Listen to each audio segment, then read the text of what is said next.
Tinfoil hat. Oh, what the fuck are you guys even talking about? Global controls will have to be imposed, and a world governing body will be created to enforce them. Welcome to Tinfoil Hat. We go deep, homeboy. Aaron, open your mind. Drink from the fountain of knowledge. There's lizard people everywhere. That's some interdimensional shit. Wake up, Aaron. This is only the beginning. Dude, you just blew my mind. Are you ready to get your mind blown?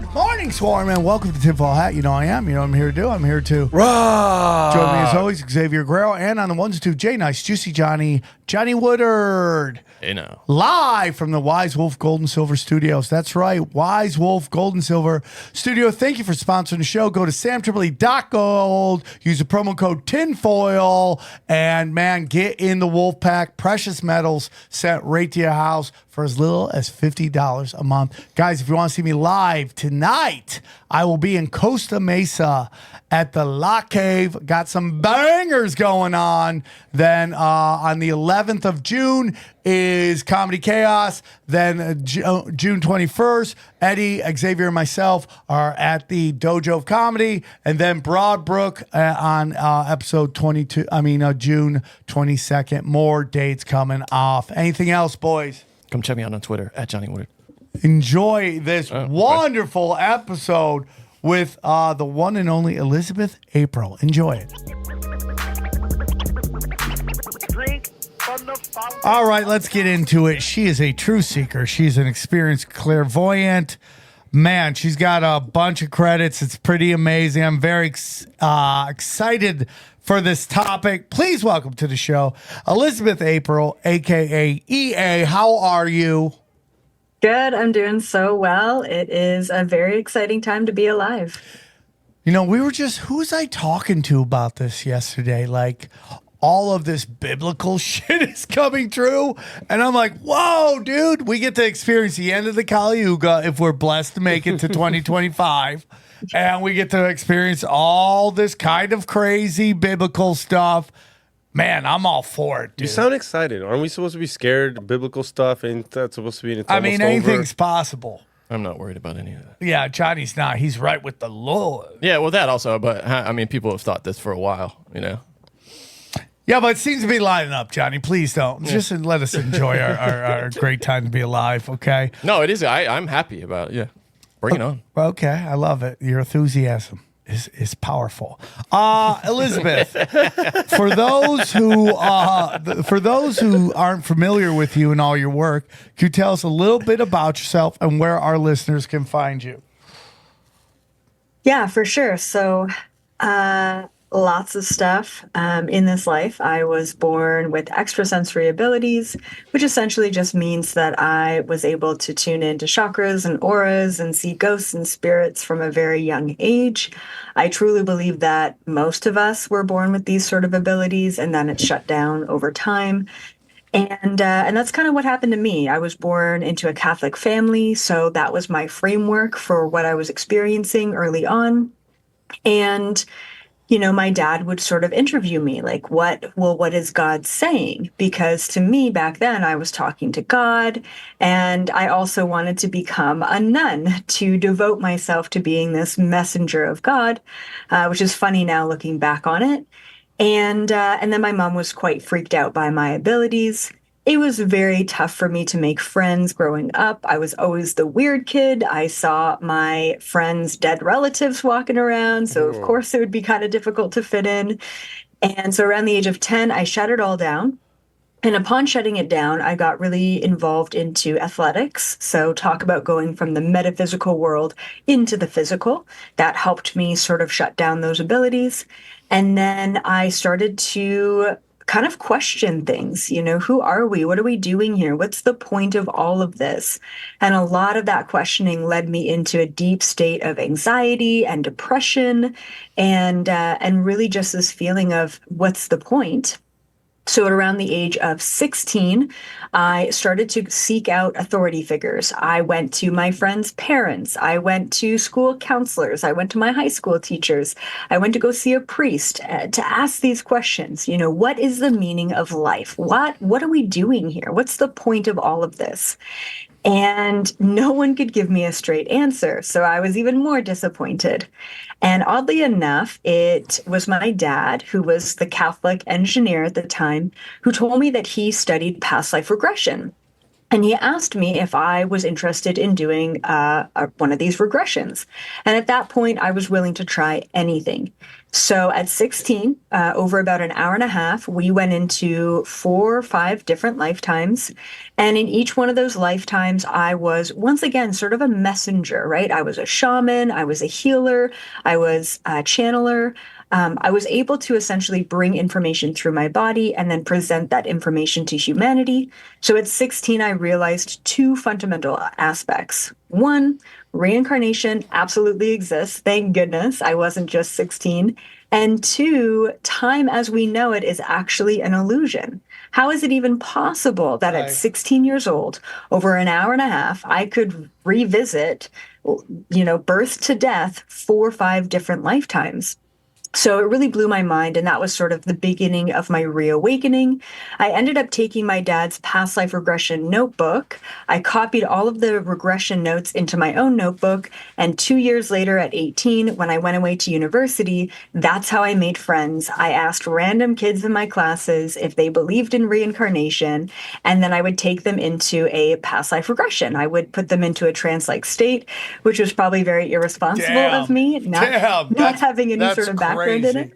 Your high school is different than mine, for sure. Yeah, and so that was sort of my reemergence into it. Now, at a certain point with reincarnation, I asked the question, is there any way to speed up the process? Because it was taking, an hour to an hour and a half to get someone into a relaxed state so that their current reality didn't exist and that they can tap into other alternate realities. So I asked myself, how can I expedite this? And what I came to the conclusion is if I were to put myself into a trance-like state, it wouldn't take an hour. Maybe it takes half an hour. Maybe it takes 15 minutes. And then am I able to explore that person's Akashic records or past lifetimes? And turns out I was. And turns out that was really the gateway for remote viewing, astral traveling, and then, of course, bringing back all of my clairsentient and clairvoyant abilities. And so that's when I really reemerged, stepped into it, which was fantastic. So I was, traversing space and time, going through different dimensions, taking a look at, Earth's history and seeing all of this crazy stuff. And then, and of course, one of the big things I was interested in when remote viewing is what the heck is going on with these military bases. So that was a huge exploration for me and questioning. And then on top of that, I went away to a meditation retreat. And during the meditation retreat at 18, I was physically abducted, physically taken by extraterrestrials. And so at that point in time, I didn't really believe in aliens. I figured there's got to be something out there, but why would they even bother with us? Why would they bother with human beings? And of course, upon getting abducted, it opened a whole new can of worms to ask these questions. Who are they? What are they doing here? And why do they even care about humanity? And so that was 18. I'm 31 now. It's been well over a decade of exploring extraterrestrials, quantum mechanics, spiritual awakening, past lifetimes, and everything in between. So that's my background, and that's kind of what brought me here today. Bravo. That was a great intro. That was powerful. Love that. That was awesome. That's a lot. Yeah, it is. So Johnny mocks me a lot on the show because he does not respect my psychic abilities and the family of psychics I come from. And the hat that disappears things. You forgot that. Yeah. Johnny doesn't believe in any of that. Johnny wants to go to I New believe York. that And many Johnny wants to people go have to North Carolina and look at orbs. That's real, but he doesn't want to believe that I have a hat. I believe many people have abilities. Just you don't believe my abilities. not that ability. No. Okay. Okay, it sounds like it might be in your DNA. Do any of your daughters give you psychic little abilities here Well, and there? like I told you, we have a baby that sees dead people. Okay, and that's according to other psychics. But I don't know yet. I it's very, very weird to me right now. Not to get too sidetracked, but my daughters are now entering the age in which I have memories of my time at their age. So it's very weird for me because that's when I believe we become is the word I want to use, sentient. Is that it? Like where we Is it adding pressure to you as a parent? Well, I don't want to get too deep into this, but there's a lot of things as a child that I experienced that I go, oh my, I can't believe I was that age like that experiencing these things. Yeah. Right? And it's like how young they are and how naive they are to the world and what I was dealing with. Like we could say whatever we want about children and whether we're raising them right or wrong now, or are we teaching them enough? I will tell you, and I want to do this Unbroken Sim. I want to read books from like the 1970s for children versus books today versus what they have children read today. It is night and day. What do you mean, like Dr. Seuss versus like the books my mom sends me that she read to me that I'm reading to my kids like versus Dr. the Seuss. books I'm buying for my children today. It's when- two different things. I don't want to get too far off the subject because I'm really enjoying, but I'm just saying, like, it's very shocking. So, are my kids psychic? I do not know. Could be. I have an autistic child who's incredibly smart. They're both very smart, almost too smart for their own good. Uh-oh, you're gonna have your hands full. Oh, it's already there. It's already there. I mean, it's crazy, but so I've always had these moments where I believe. We just had a guest on 2 episodes ago talking about the area that I'm from has a lot of occult and a lot of psychic and paranormal experience, energy there, which is upstate New York. And I just experienced stuff. I say it all the time on the show. I have memories of outside myself, of seeing myself within the memory. That is the memory. So I understand that is a lot to get through, and to understand those abilities very early is very shocking. And what was the how did people receive the information that you were telling them that you were seeing and feeling? What was the reception to that? I mean, it really depends on the stage of life that I was in and what I was experiencing. So when I was super young, especially in church, of course, I'm looked at as some, not necessarily like a saint or anything, but definitely some little girl who's really connected to God, right? Who's going to do great things in the world. The church said that to you? Yeah, my church, they actually even called me like a future Mother Teresa, right? Just because of my connections. So that was once again the framework that I had way back then. And then I had to sort of deprogram myself from that framework to really better understand what was going on. And then when I got abducted and I was in university, I remember all of my, housemates in my student housing, they basically bullied me. They thought I lost my mind. They thought I was batshit crazy because I was telling everyone that I ended up getting abducted by aliens. And I told them, I said, if I was going to make something up for attention, it would have been way cooler than this. It would have been way better than this. This is like the last thing I would want to happen to me, Are you So Canadian? that was disheartening. Are you Canadian? I'm Canadian, yeah. Okay. I could tell. You can hear it? Which is, when you call it university, that's Americans call it college. But that's fine. I appreciate that. And that, so I'm watching this video from Soft White Underbelly, and they're talking to the schizophrenic. Mm-hmm. And he's telling them what he understands. And I thought it was very interesting because the guy who does the interviews keeps asking him, do you understand that's crazy? Which I felt was like a disservice as an interviewer to label what this guy is saying as crazy, because I really do believe that the schizophrenics are shaman. they're downloading information. Depends on what he's saying, I guess. It's like, you need to eat this shit that I just made. Maybe he's crazy then. But, Yeah, I mean, but that's not what he's saying. He was just talking about the rules and these people who rule society and all this stuff and how we have to get rid of them. And I don't know if that's necessarily a super crazy thought. He was saying it's kind of cruel to say that, though, because they do say it's destabilizing for well, people you know, in that. that's another thing I'm kind of going through. Like,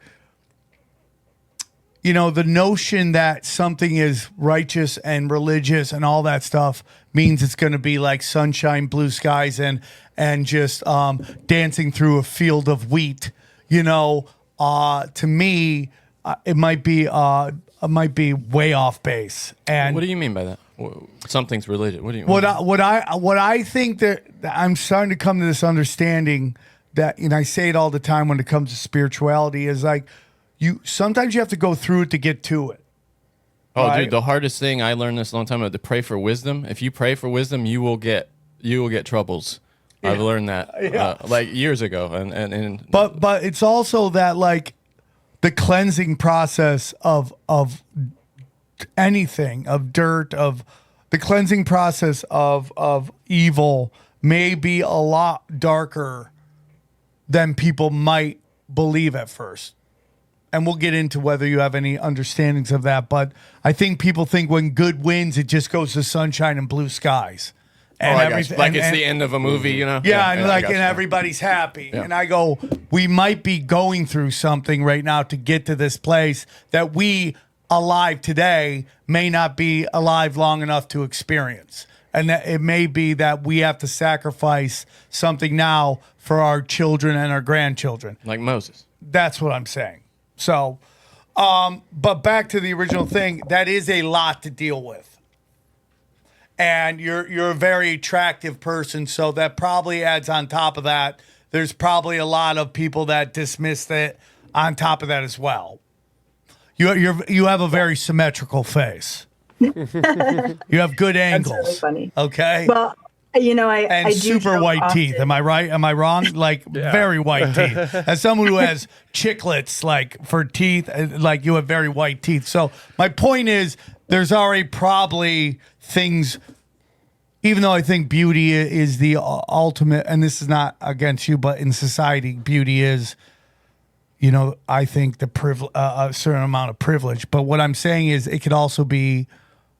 There's some people who might not be happy that they're competing against that, or that they can't have that. So it probably can't be the easiest thing to deal with. And dismissive. People be dismissive. Yes, for sure. So I do joke often because I speak at all of the biggest UFO conferences. And I always joke that ufology is just run by old ex-military white dudes. And it's true. It's so true. I'm sick of it. You know what I mean? And I feel like we just keep debating over the same 1940s, you know, leaked footage from the military of a dot in the sky. Like, let's just take ufology beyond that and make the assumption that, yes, UFOs are real. So now we have to ask the serious questions on who's manning those vehicles and why are they here in the first place?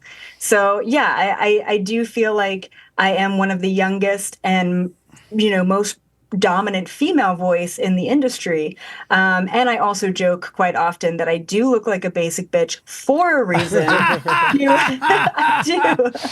to help bring in that younger crowd. Respect. And, you know, reel people in and then blow their minds. Like that's my goal. Respect on that, and I like that a lot. Hey guys, real quick, I want to tell you about our friends at Wise Wolf Gold and Silver. Let me tell you about how important precious metals are. Let me tell you about Wise Wolf Gold and Silver. Listen, we're living in a time of fake news, fake politics, and fake wars with real consequences. And it all starts with our fake fiat currency. You know this is true. Also known as a US dollar, okay? If you want to guard your savings against runaway inflation and geopolitical turmoil, then I recommend my good friends at Wise Wolf Gold and Silver Exchange. No transaction too big, no transaction too small. Start or roll over an existing IRA or 401k and check out their monthly subscription service called Wolfpack, which I and Johnny are a part of, okay? It starts as low as $50,000 a month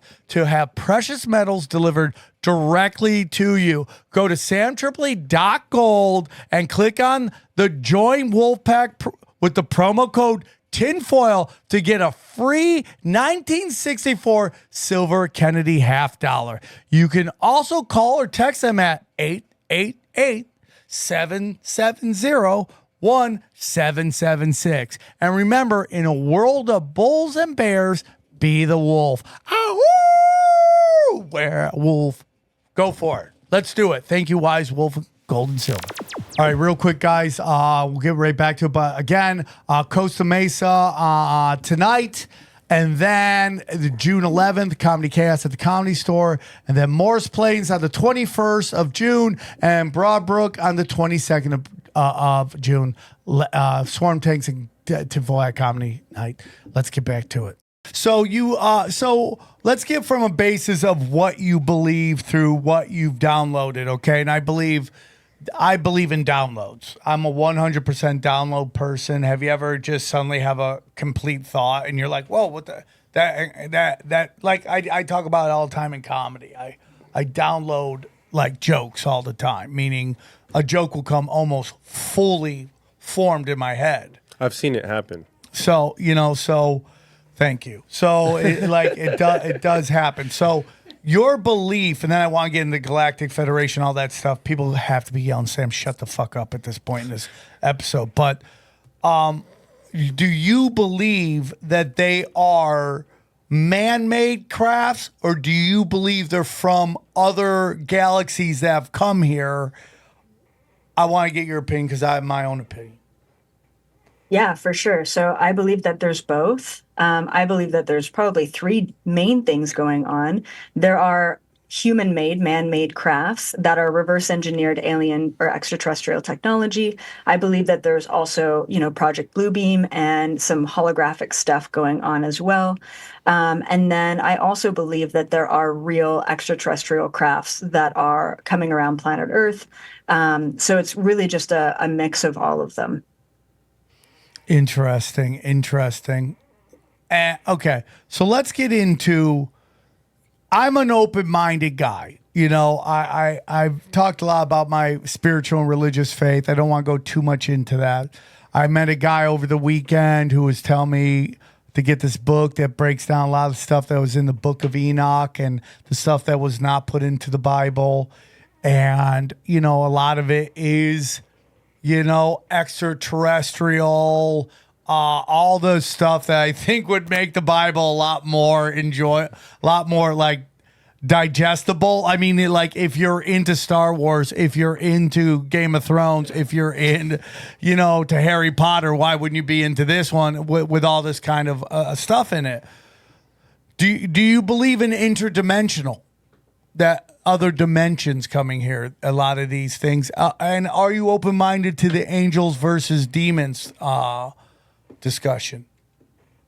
Yeah, so there's a lot of people in this field who believe that all extraterrestrials are good, and there's also a lot in the field that believe all extraterrestrials are bad. I truly believe in quantum mechanics because that's the majority of my download. And within quantum mechanics is the understanding that we live in a binary universe, a binary system.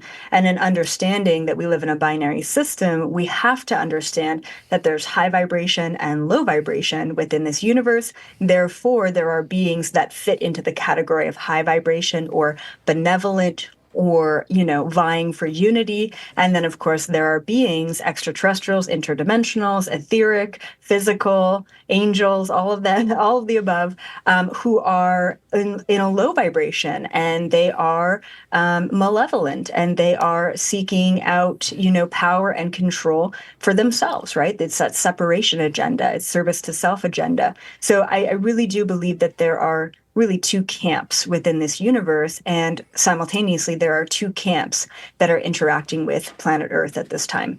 You saying there's two camps, and the way you talk about you getting abducted, you kind of smiling and kind of talking about it in a good way. I'm guessing you got the good camp when you got abducted. No, did you not? Actually, my original abduction was very fearful, very negative, and it was by the species, the tall whites, that are primarily the ones who are working with the governments of the planet and looking for sort of a technology transfer, right? So they're able to abduct, they've got a contract with the governments, they're able to abduct a certain amount of individuals per year for the technology transfer from them to the governments. So it was not a great experience. I know that I needed to have that experience in order to have a lot of compassion around the majority of human beings who believe their abduction was negative. Okay. So this starts to get into this thing right now that I'm really trying to pound the drum on, and you know, not getting too far from the subject, but you know, you got these bankers and who they represent, and I think that, you know, the black nobility very much you know, when you see the Nazis with the sun logo, that's the black sun, Saturn worship, and all that stuff, and so you bring up the technology transfer, you know, which brings us to Operation High Jump, which brings us into, Klaus Schwab's dad meeting with, the White House to broker a deal between the aliens and the U.S. government and stuff like that, which really does, to me, mean that, like, I 100% believe that the Nazis were the Bolsheviks of Germany and that they were there to destroy Germany for the international banking cabal, which goes back to the Black Saturn. So when you talk about the technology transfer, do you have any thoughts on, like, the Nazis and the U.S. government, the missing 411, and any of that stuff? Well, the majority of my research and understanding about things comes from my remote viewing. So if I haven't remote viewed it, I have zero knowledge of it. So from a very early age, when I started to do this sort of work, I was told by my, I don't know, spirit guides, you could call them, not to do any external research. So I have no idea what else is out there in the field. All I know is what I've channeled. And no, I haven't touched upon any of that. But a huge core to my belief is that, you know, this planet is being run by reptilian shapeshifters, and that they have been in control for far too long. And finally, the shift is happening. That old Earth is crumbling. And they're, you know, as we kind of mentioned at the beginning, the book of Revelations is so much more accurate these days than it ever has been. But I truly believe, just as you mentioned as well, we got to break down to break through, and we have to collapse that old world order in order to emerge into something brand new.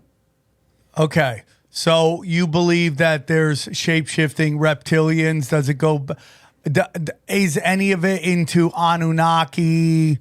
Creating any of that stuff? Let me hear what your thoughts on that is. Yeah, for sure. So this was one of the first things I remote viewed is, how did humans evolve? One of my biggest questions was, what is that missing link, right? Why can't we put the pieces together? And so when I took a look back at human history, it was the reptilians who were here, who basically were the most intelligent species at the time of the dinosaurs. So they were the ones sort of ruling the show at that time, pretty advanced for that time on planet Earth. But they were here for a very long time before humans ever evolved to where they are now.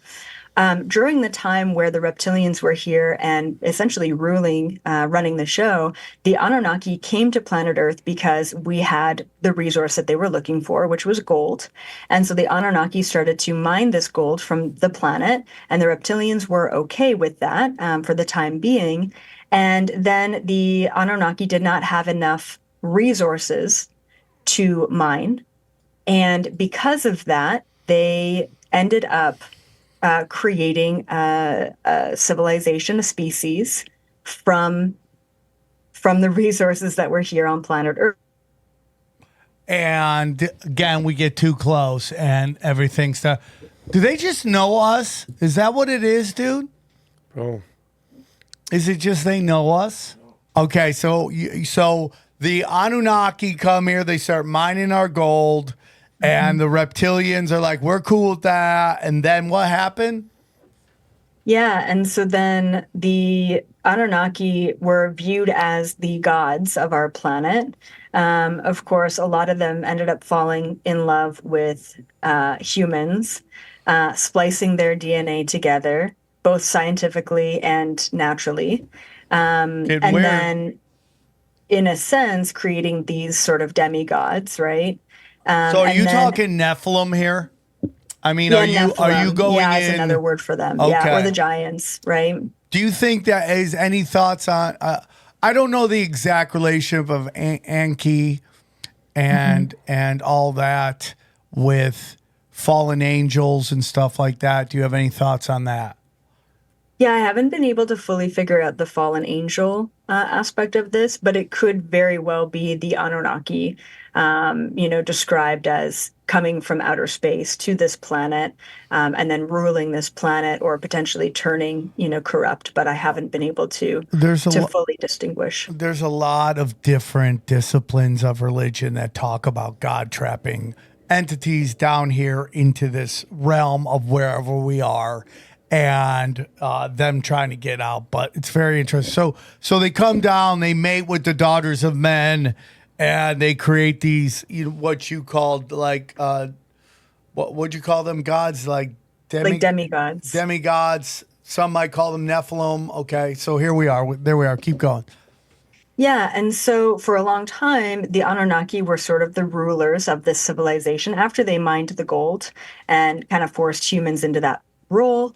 They were viewed as the gods, the creator beings.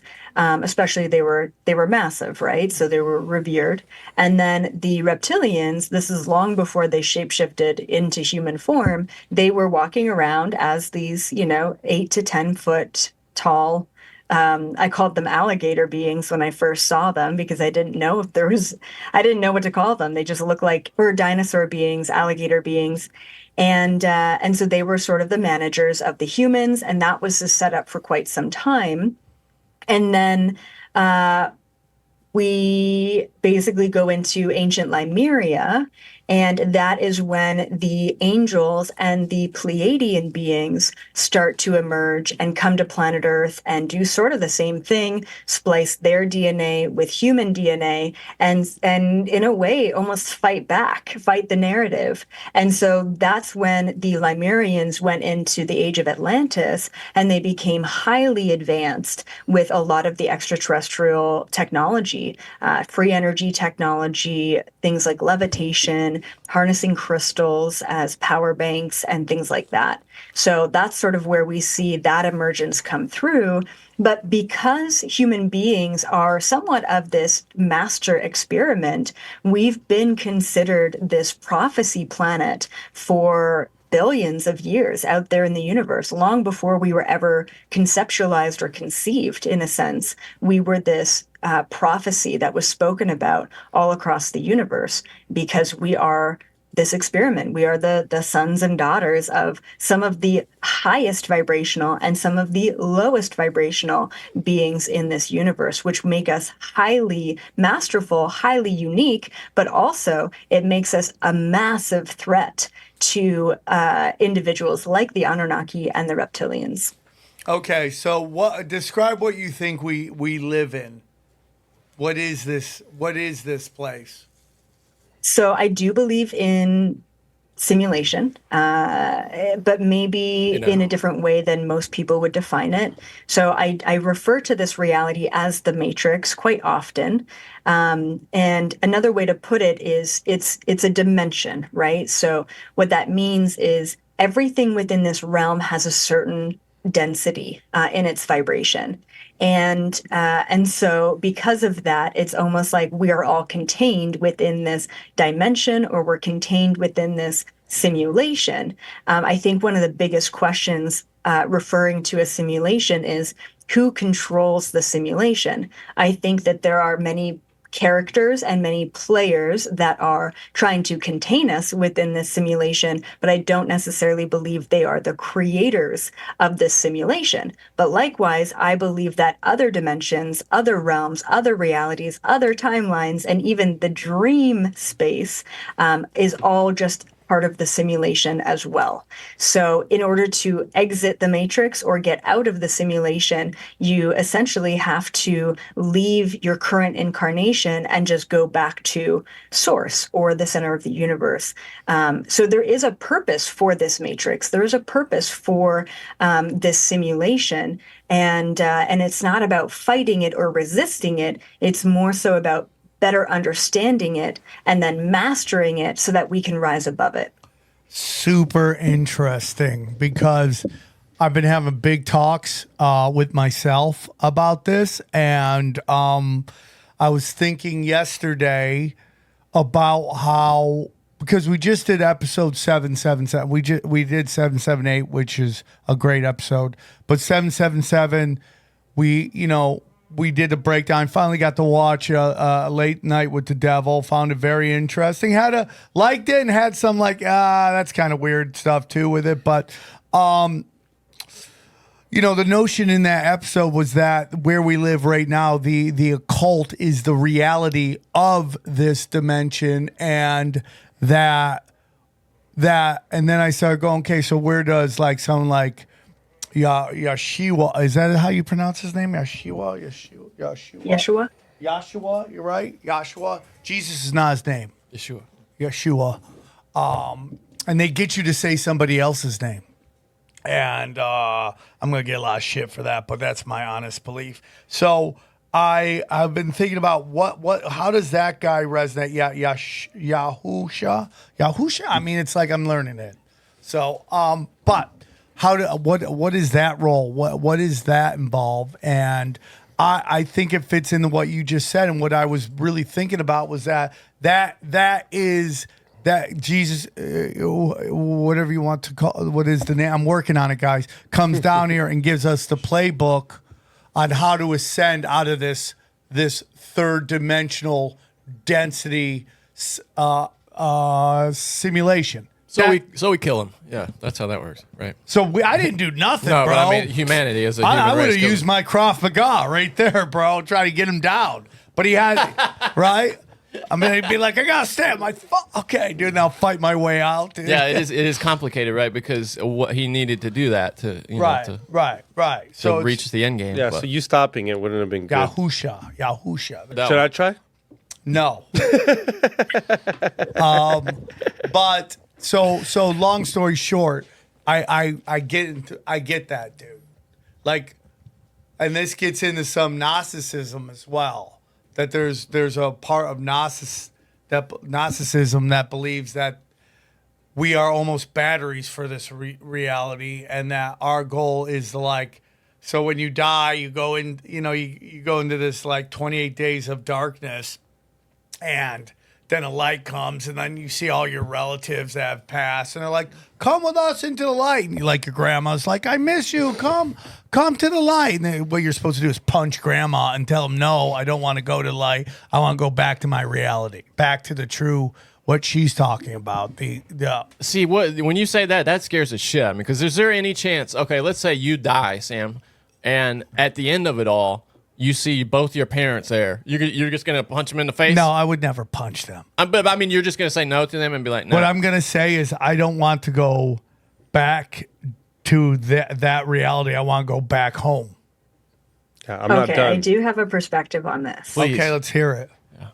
As always, take it or leave it. So I do want to address Jesus, Yeshua first. So one of the first things when I started remote viewing was I wanted to know who Jesus was. Was he actually a guy? Did he really live? Was he the Son of God? That was my framework. So I wanted to uncover the truth. And what I observed through remote viewing is that, yes, Jesus was a man, and yes, he actually did have the ability to defy the laws of traditional physics. And I believe that his vibration was high enough to do so, to tap into quantum mechanics, quantum physics, and do some pretty crazy things like alchemy and things that anyone can do, but we do have to be tapped into a certain frequency. I truly believe that Jesus was, and even still is, an ascended master, which is essentially a very highly enlightened being. You could call them an alien or extraterrestrial who decided to incarnate here with his enlightenment, with his understanding of the universe, and then show us his main mission was unconditional love.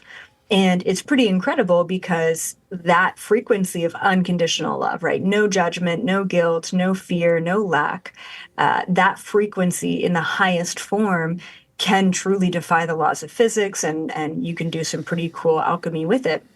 So that was Jesus. That's what I believe. That's what I've seen. Now, on top of that, what was the second thing that we were talking about? Jesus, and then your other question? Well, what was the question was, where do we live? What are your, no, you already answered that, yes, right? the reincarnation cycle. Oh, yes. Okay. Yes. So I do have something to say about this as well. Like, when I first started channeling, one of the things that I heard a lot was this term prison planet, that we live on a prison planet and that all of our energy goes to feed the elite or the bad ETs. And so of course that's really freaky. And then, going into the light is actually going back into the reincarnation cycle. So I had to investigate all of that. And upon my investigation, what I learned is that karma, okay, the cycles that happen here, karma exists all over the universe. So the law of karma itself, the law of cause and effect, doesn't necessarily only exist here on planet Earth. But that being said, there is a prison aspect of this planet in the way that, and like I said, take it or leave it, and it gets quite complex, but I'll try and sort of just breeze over it. The situations that happen on planet Earth here have a certain level of trauma to them that cannot be replicated out there in the universe. So in that way, if you need to, as a soul, complete your karma, you are forced to come back to planet Earth every single time to complete it. And this is why the level of abuse and suffering and homelessness and disparity and separation and confusion, all of that really manipulation, it all exists here for that reason, to bring us back into this karmic loop so that we can't go and complete that karma anywhere else but planet Earth. I do mediumship work. I have done it pretty much my whole life.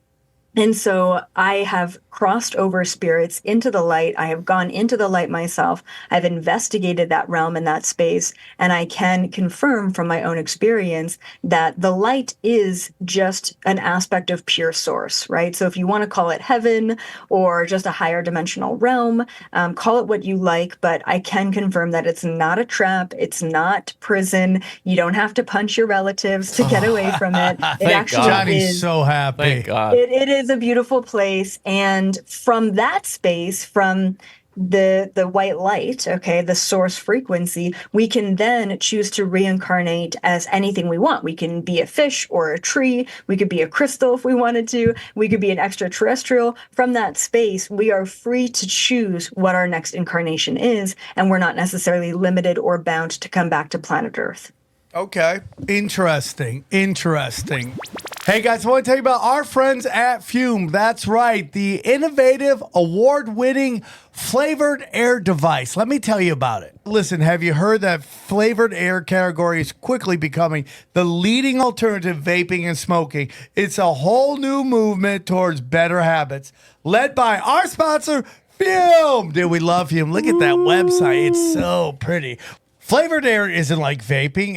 If vapor was compared to sticky soda, Fume cores are closer to herbal teas. I like that. Fume has lots of delicious flavors to choose from, like crisp mint or orange vanilla. With flavored air, you can satisfy your oral fixation through a passive diffusion system that utilizes no electronics, no vapor, no combustion. Thank you, dude. Fume continuously invests in third-party studies to ensure the safety of their products, okay? Fume is backed by doctors in the U.S., all right? We love all, orange vanilla all day, every day, okay? Orange vanilla all day, every day, dude. That one right there, right? Well, look at that, bro. Oh. That is a party in my mouth and everybody's coming. You know it, okay? Fume has served over 300,000 customers, and you can be the next success story. For a limited time, use tinfoil to get a free gift with your journey pack. Head to tryfume.com. That's tryfume.com and use the code tinfoil or scan the QR code on screen, okay, to get a free gift with your order today, okay? Bang, bang, pow, guys. I love Fume. You love Fume. Johnny loves Fume. Look at all their 5-star reviews. Fume is the award-winning flavored air device, and we thank them for sponsoring this show. You know, it's very, when you start getting to the, you know, so we watch this Late Night the Devil. They're talking about Late Night Talk with the Devil. They're talking about, is it Late Night Talk or just Late Night? Late Night with the Devil. Yeah. Late Night with the Devil. And they're talking about Abraxas, which is very interesting because Abraxas was a big discussion in this show very early in its early years. And then we kind of went on this kind of journey. And it's interesting that it's come back. We actually have an old picture of us as Abraxas. We didn't even know what we were getting into. And then we started talking about, is Abraxas the demiurge? And that whole thing. It's just, to me, it's so interesting, the whole thing. The whole thing is interesting. So we get into the downfall of the reptilians and the shadow government. The reason I brought up the occult earlier is because you go, why do bad people profit? Why do mean people, why do dark people, especially in, like, let's say Hollywood, where we know all these scumbags doing scumbag stuff, and they seem to just get rewarded?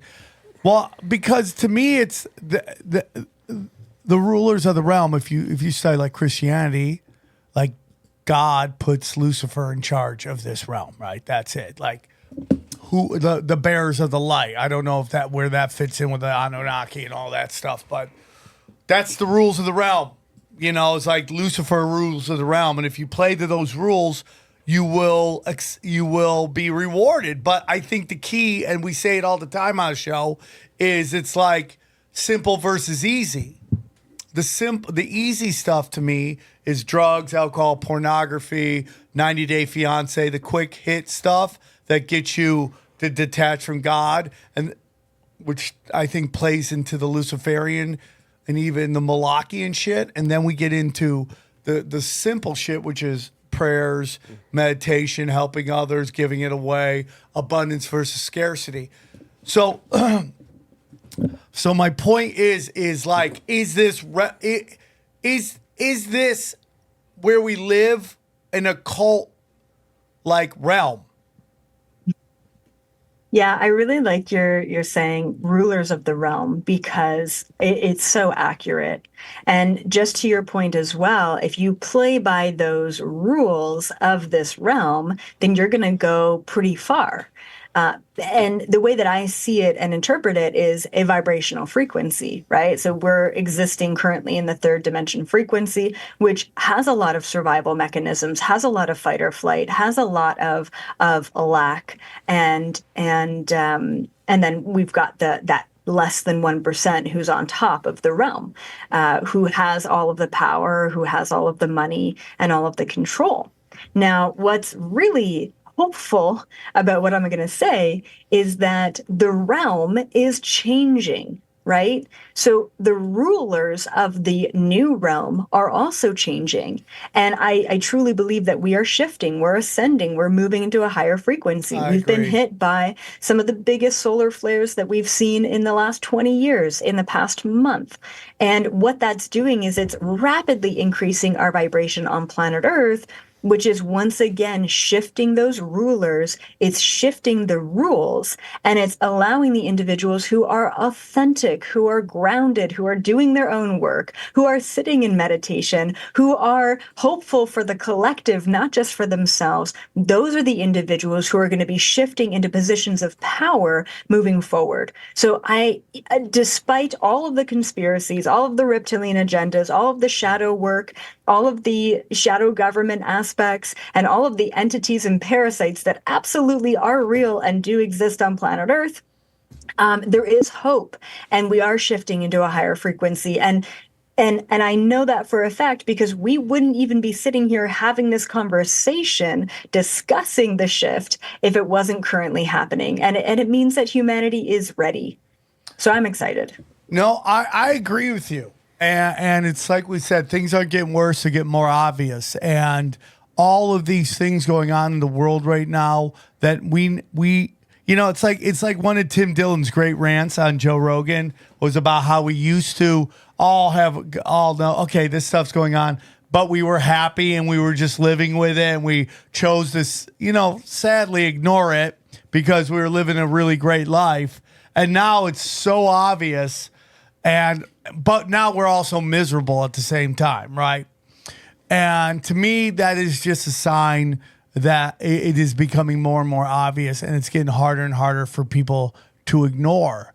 And, we on the show have always been ahead of that curve, and we've always talked very loudly about what we thought was going on. And I do believe it has cost me things in Hollywood. To what extent, I can't say, but I just feel like there's people right now that aren't happy with my take on Zionism and what's happening to the Palestinian people, and my screaming and shouting about that at all times. And I think that's probably rubbing some people wrong because they want to work in Hollywood and they think it's going to hurt their ability to work. But I don't care because I'm on the side of what I believe is right. And that everything, we're coming to the end of the Kali Yuga. People are realizing that we're leaving this low vibrational thing. And again, it gets into, what Mark Steve said 2 episodes ago, which was that we are entering this kind of era of fire, where it's like, and I believe that means that we're going to be burning off a lot of this stuff that has been bogging us down for a long time. But we're going to go through it. Like, America is going to go through it. It is becoming painfully obvious right now. And like Canada, the crazy shit going on in Canada right now. Like, I watched this Jordan Peterson thing about all the assisted suicides that the government's doing, and like what is actually happening to people who are being put down. And we're talking 10,000 people so far. I mean, the number's probably gone up. And when you think about that, we can't even, and I'm not in favor of this because I don't think we can ever be truly certain of someone's guilt. But we can't even execute criminals in this country, and they're just handing out death drugs. Dude, it's crazy. They're grabbing people off the street. Yeah, no, you can't help yourself. And what they found, Johnny, is that they're actually internally drowning. What do you mean? Yeah, who is? The government? No, that the people that they're putting down their are drowning on inside, and they're sometimes it takes up to 24 hours. Yeah, and that's my point. Those drugs are too cruel for criminals in this country. Yeah, they won't export them. But they're being here. used on people in Canada. Isn't it off crazy? The street. Yeah. But I go, all the stuff about Trudeau is coming out. It's all coming to the light right now. That guy's... Because, dude, I mean, Gavin McGinnis, and who, like, I disagree with him on the, his whole take on Israel. But for the rest of the stuff, we kind of really, line up on a lot of shit, right? Him a lot. No, I love him. I think he's great. But... he's calling out, those guys that came on the Danger Cats. Do you know the Danger Cats? They're big in Canada. They were right, man. That farm has deep connections to Trudeau. But again, not to get too far off. The murder farm. Yeah, the big farm, the serial killer farm. And he lived a mile away. And it's really crazy. A mile away. A mile away from this farm Trudeau lived.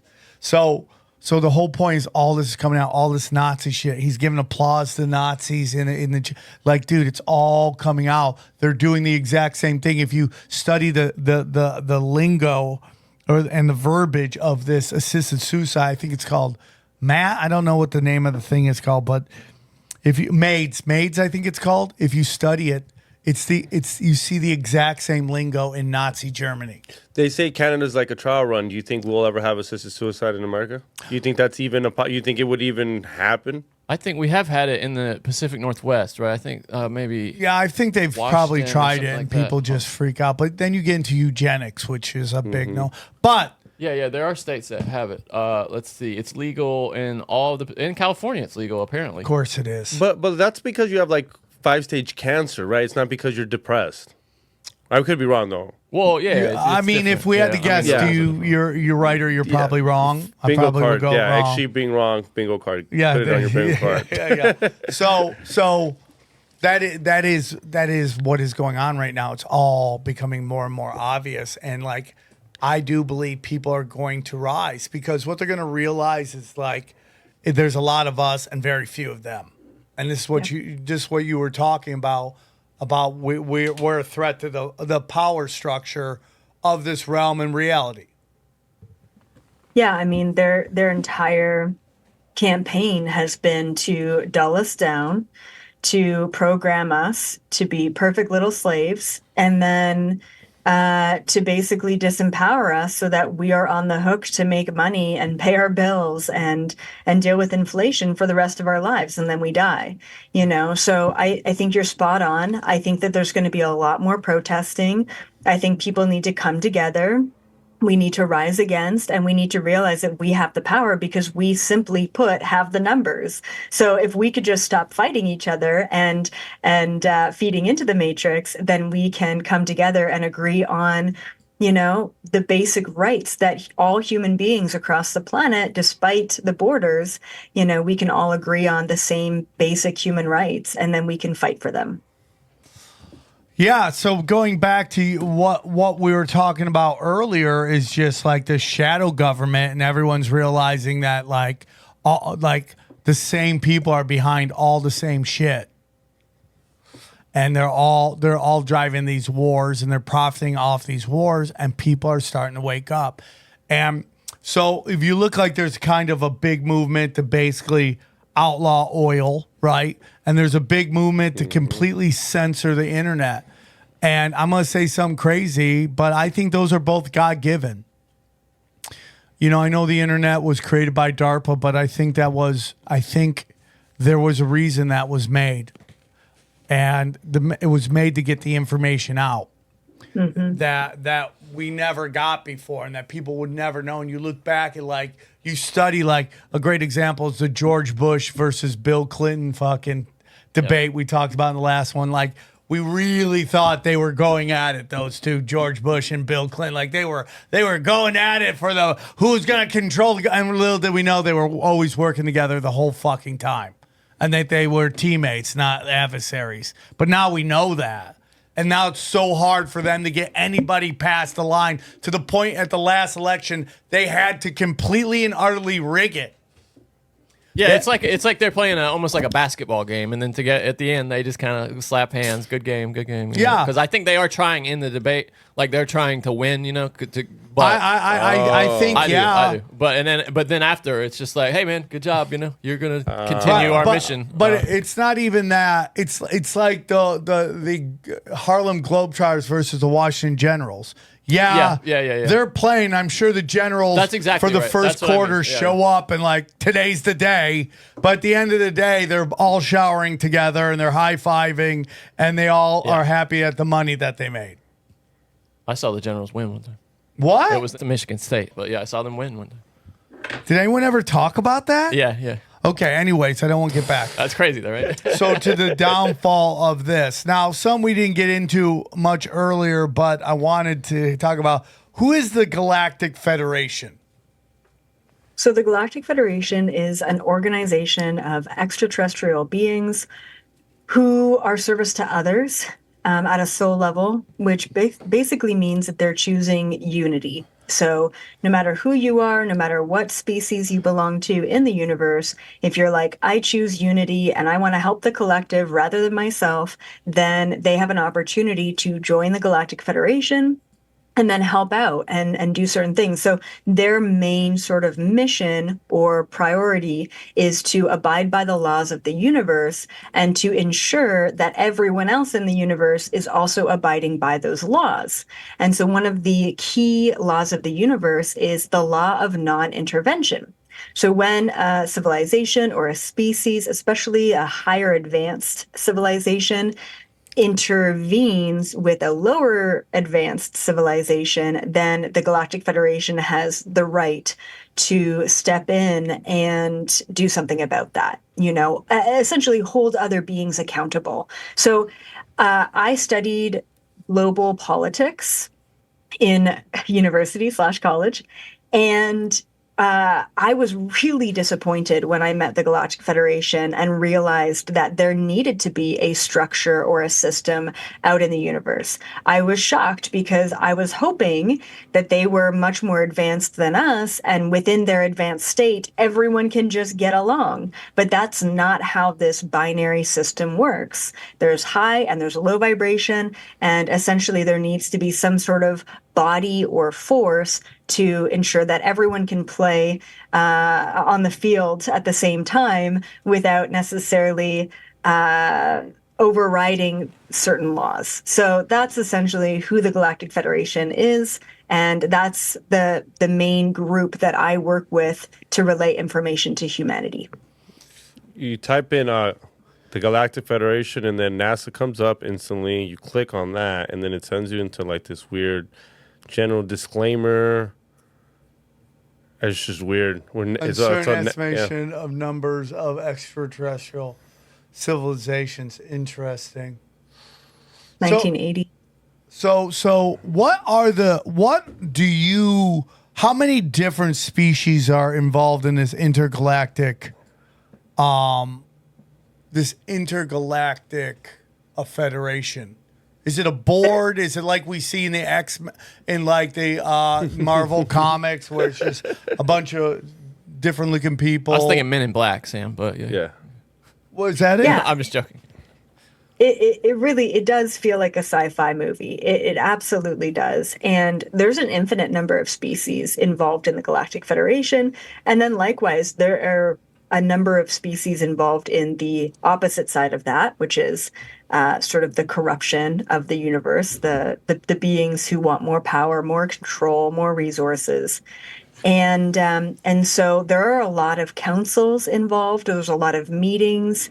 There's high amounts of technology that's involved as well. And it really does feel like a sci-fi novel when you step into all of it. So when you show up there, do you look like this? Are you in this thing? Yeah. So when I who show let up, the I blonde remote chick in? Like, do they say that? Like, who let the blonde in? Like, no, they don't. So this is going to sound a whole other level of crazy, but I'm just going to say it because here we are. You're in the right place. So I truly believe that I'm actually an extraterrestrial being who has chosen to incarnate as a human being at this time to bring these messages to humanity. So when I first met with the Galactic Federation, when I showed up there, I was quite confused as to why I was showing up as a 7-foot tall gray being. And I also laughed quite hard because I'm 5'0" in this human body. And I always say it's a cruel joke from the universe that I go from 7 feet tall to 5'0", which of course makes me a lot less intimidating if I do want to present this information to humanity. So whenever I showed up on the Galactic Federation mothership, which hangs out right outside of Earth's atmosphere, I would show up as my 7-foot tall astral body self. And it took about 2 years of working with them. And the one day I show up and they actually said, no, you can show up as Elizabeth. And, of course, my human self was so emotional about that, feeling like I finally was accepted as a human being. And so then now I just astral travel, remote view over there, and I show up as my 5'0" astral body. But because I'm in my astral body, I can float to be eye level with all of those beings. And one thing that was really surprising for me is I spent a number of years remote viewing planet Earth, and no human could ever see me in my remote viewing body. However, when I show up at the Galactic Federation mothership, all of the beings there could see me. So I used to call remote viewing creeping. I would be like creeping around, right? Because no one could see me. And then, of course, I show up on this ship and all the beings could see me. So I couldn't really creep anymore. So that was sort of how that played out, and how it continues to play out to this day. Can I ask, is that technology, or is that some what, how are they able to see you? Do you know? Is it just something inborn in their species? Have they learned the talent to see people who are astral traveling? Yeah, so essentially their vibration is high enough that they're interdimensional, right? So they're not just third dimensional. So essentially a third dimensional human can really only experience or see this third dimensional realm. As you heighten your vibration, move into the fourth dimension, and then essentially the fifth dimension, you can see other realms within this realm. So one thing that I'm able to do is I can see other people remote viewing and astral traveling as well. And I've had a number of military remote viewers creep on me before, which is always really surprising and also a little disturbing. So they don't realize that I can see them and they can't get away with it. Oh, wow. So what do you mean? Like they're creeping on you for military interest or like personal interest? Military interest. Okay, gotcha. So what is the vibe right now at the Galactic Federation? meaning, are they excited about what's going on here, or are they upset? Are they in panic mode? What is your feeling on that? It's really all of the above. So there are meetings that are being held pretty much daily at this point, talking about the different strategies that the shadow government or the reptilians are taking to continue to suppress us. And then also meetings happening daily regarding what they can do without overriding any of the universal laws to assist us as much as possible. And one of the big discussions that they are having right now is around these solar flares. And one of the timelines, because we have to remember that all timelines, all possible realities are simultaneously existing. But one of the main probable timelines right now is a really massive solar flare hitting the planet, wiping out our electrical grid, and creating mass depopulation and, of course, mass panic. And so, however, a massive solar flare like that would also transmute us into a higher frequency almost immediately while creating a lot of devastation. So one of the things that they're discussing is humanity capable of handling a solar flare to that extent? Is there anything that we can do to prevent something like that from happening, just because they understand how fragile our civilization truly is? And so they are planning on trying to prevent a massive solar flare like that, while allowing smaller solar flares to hit us to help gradually shift our vibration. So it's the question of, do we rip the Band-Aid off and just ascend all at once, or do we slowly peel back that Band-Aid? And if you connect that to the Bible, and especially the book of Revelations, we've got the 3 days and 3 nights of blackness or darkness or whatever you want to call it. And that's essentially when that new earth frequency, fifth dimension, would hit us, while once again, probably killing off a large portion of the population, just because we're not in a place, not all of us are in a place to handle something like that. Interesting. When you say the solar flare, I know the solar flare is supposed to take out like the power grid and all the electricity. Does that also include like data? Does that mean? Yeah, so that would include essentially all data. We're talking GPS systems, satellite, internet, and then the electrical grid as well. Now, one of the things that they've told me is that if and when a solar flare were to do this, we would shift immediately over to free energy technology. So there would be a shift. There would be an up-leveling, in a sense, of our technology if we were to be wiped out in the traditional way. So we are, a very interesting thing is this notion that so much of what the elites are doing are trying to act like they're causing something, or trying to, that they are behind it, or that they are trying to use it as a power play, which is, the solar flares. Everyone believes that the WEF is just going to knock out everything. That they're just trying to they getting ahead of it by acting like they control it. In reality, they ain't done jack shit, right? So that's the same thing with we've had guests on like my premium content talk about how the Project Blue Beam is actually a real encounter that the government's trying to convince you that they're hologramming, right? Which is super interesting, like them trying to control everything and acting like they're in control, which is definitely possible. Staying ahead of this, acting like they're running everything. It's interesting, dude. What if these underground bunkers aren't about surviving Armageddon, but about hiding from justice? That's definitely fucking possible. That's out there. So we're entering this thing again. It's getting more obvious. It's not getting worse. It's just getting more obvious. We have an awakening going on. What's your thought about that? And like sleeper star seeds, what are your thoughts? So just like I believe that I am an incarnated extraterrestrial here, disguised as a human, as a basic bitch, as I like to put it, to wake people up and to be on this mission, I believe that there are other galactic volunteers, or you could call them starseeds, all over planet Earth who are incarnating as human, who are here for a reason, for a purpose, for a mission. And it's interesting that you say one of your children is on the spectrum, because I truly believe individuals on the spectrum are actually a part of these star seeds. They're a part of these new humans, I like to say. Their brain capacity, their functionality doesn't actually fit into the programming. It doesn't fit into the narrative. And so no one knows how to actually handle and deal with these new humans.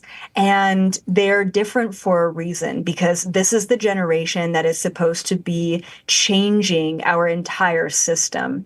And I'm hoping that these parents that have these children that are so different can also raise their vibration and understand that their children need to be raised a very different way. And I just want to side note here.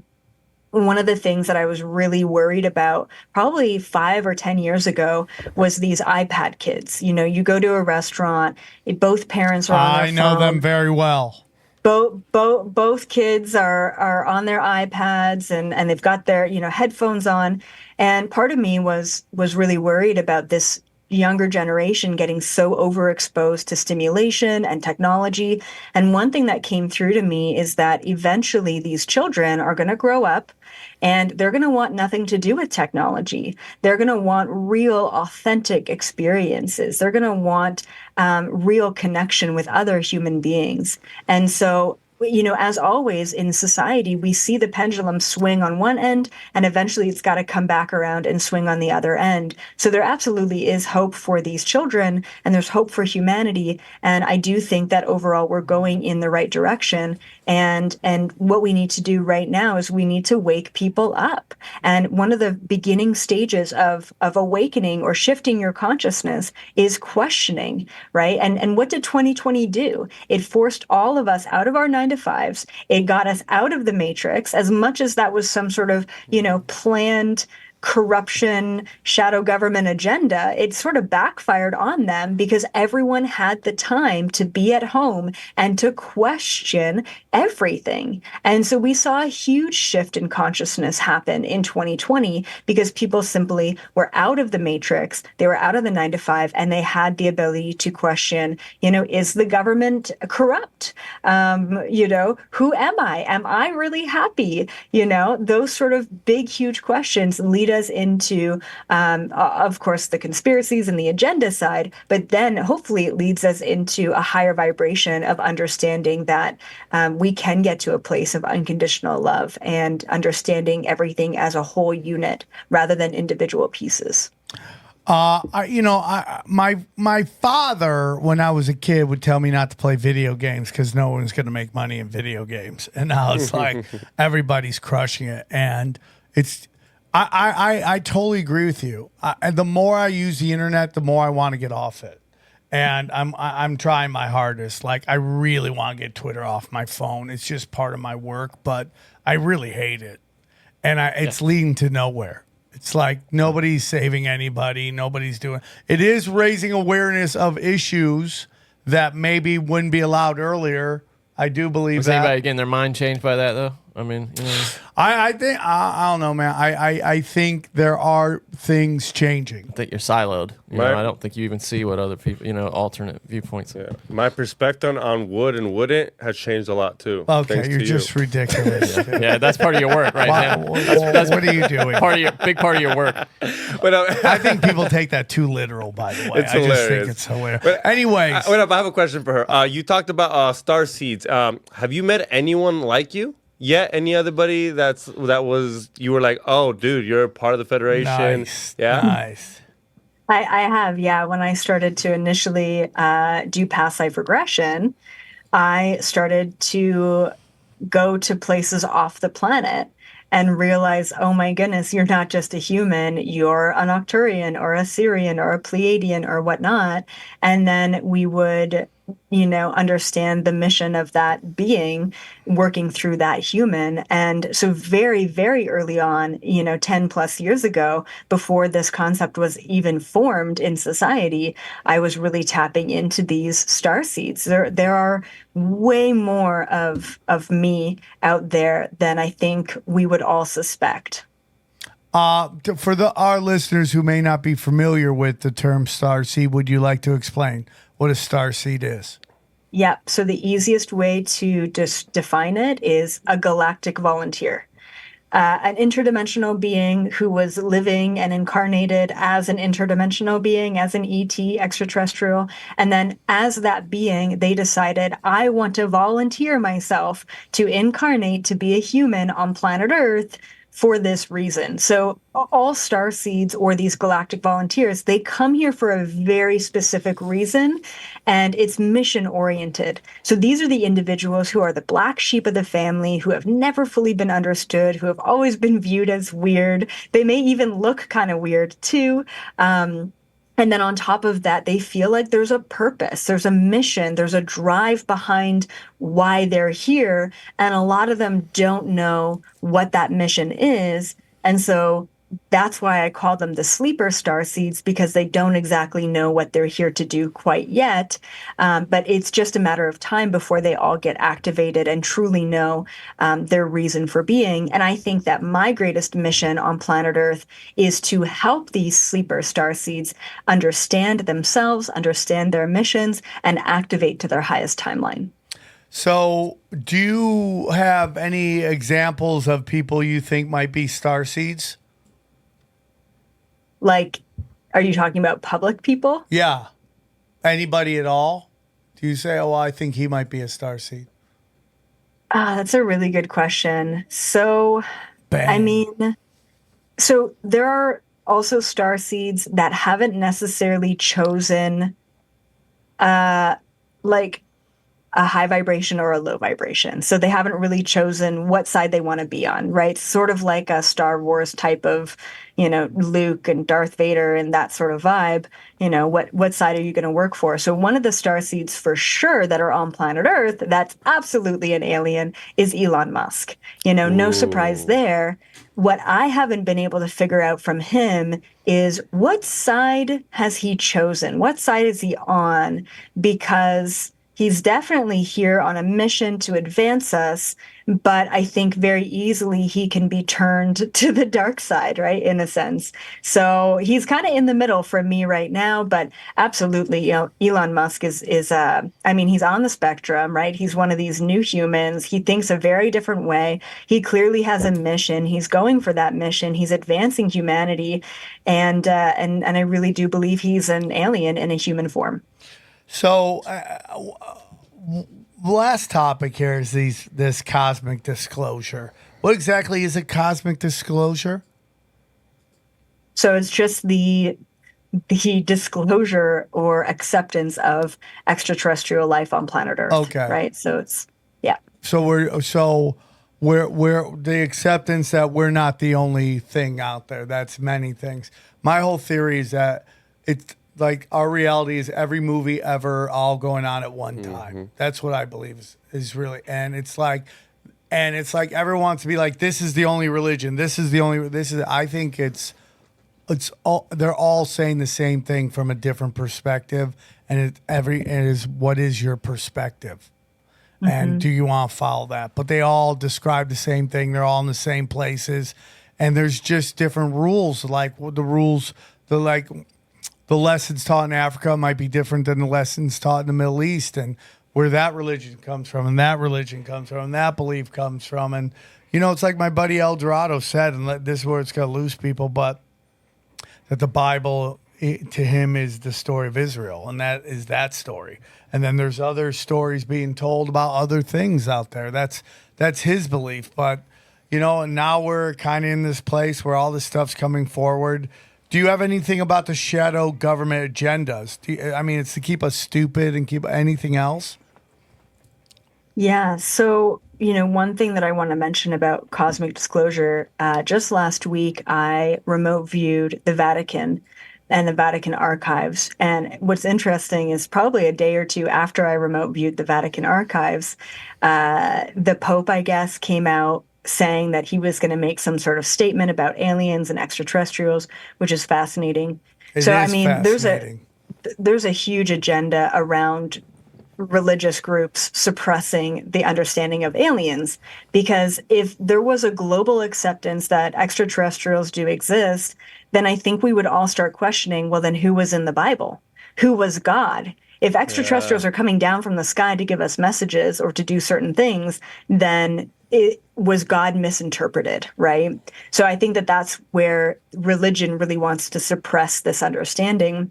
And then one of the things, with the, I think, Mexican government coming out with these like weird ET beings and then, saying that they do exist and things like that. One of my questions is, why would these governments want to come out and talk about extraterrestrial life and the fact that this is real? And one of the things that has come through is that they really want to control the narrative, no matter what cosmic disclosure is happening. So they want to get ahead of the game. They want to control the narrative, and they want to say, well, we have all the information, so you have to rely on us to gain access to that information rather than doing, alternative research. So that's one aspect. And of course, that's a part of the shadow agendas as well. Yeah. Can I ask you really quickly, what do you think of the formal disclosure process? Like guys like Luel Elizondo and stuff, do you think that they are well-meaning, or do you think that's part of a larger agenda? I think a little bit of both. I think that, part of these whistleblowers are government plants, for sure. And then I think that part of the whistleblowers are really authentic and real in what they're saying. So there's a lot of misinformation out there, and it's hard to sort of shift through the bullshit. Yeah.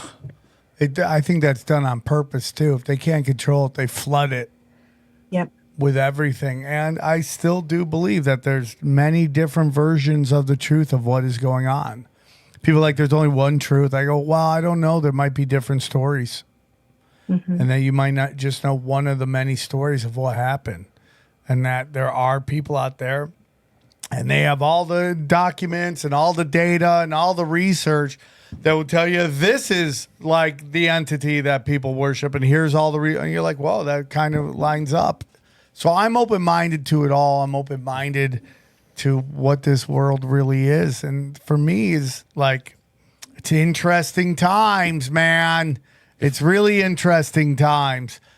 So if you had to go, we've talked about like where we are, and what is your thoughts on where we're going? What do you foresee the future? So right now we're in a timeline, and the timeline is 2024 to 2028. Now, the timeline that we just passed, the cycle that we just passed, was 2020 to 2024. And back in 2016 and 2017, I was talking about 2020 to 2024, how once we enter into 2020, the world will never be the same. And it truly wasn't. So now we're moving into 2024 to 2028. So I'll just sort of backtrack a little bit and say 2020 to 2024 was meant to be the collapse, the downfall, or at least the beginning of the collapse of the old Earth, or the new world order, right? So it's supposed to be the collapse of the third dimension. 2024 to 2028 is essentially, we see the emergence of the new Earth, this fifth dimensional realm, and then we're also seeing the clash up against the third dimension, or the old Earth. And so 2024 to 2028, we're going to have a little bit of both. Even internally, you're going to have a little bit of your old self, a little bit of your new self, and it's going to be a bit of a tug of war, both individually and collectively. So that's kind of what I see now. Post, say, after 2028, I'm hoping that humanity comes together, finds some sort of unity after a lot of destruction, after a lot of protesting, after a lot of war. We can come out of that and say, you know what? We can all come together because we all want the same thing. And then I'm hoping after 2028, once we make a decision for the collective, for unity, and not to continue to feed into that 1% or feed into fear, then and only then can we really emerge into huge solutions for the collective. So really the emergence of that new Earth frequency.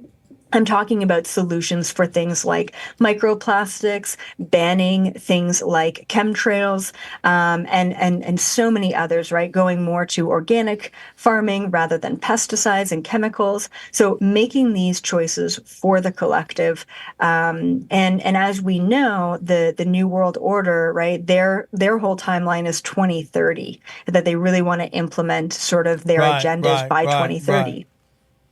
Go on, sorry. I didn't mean to cut you off, but yeah, you're right.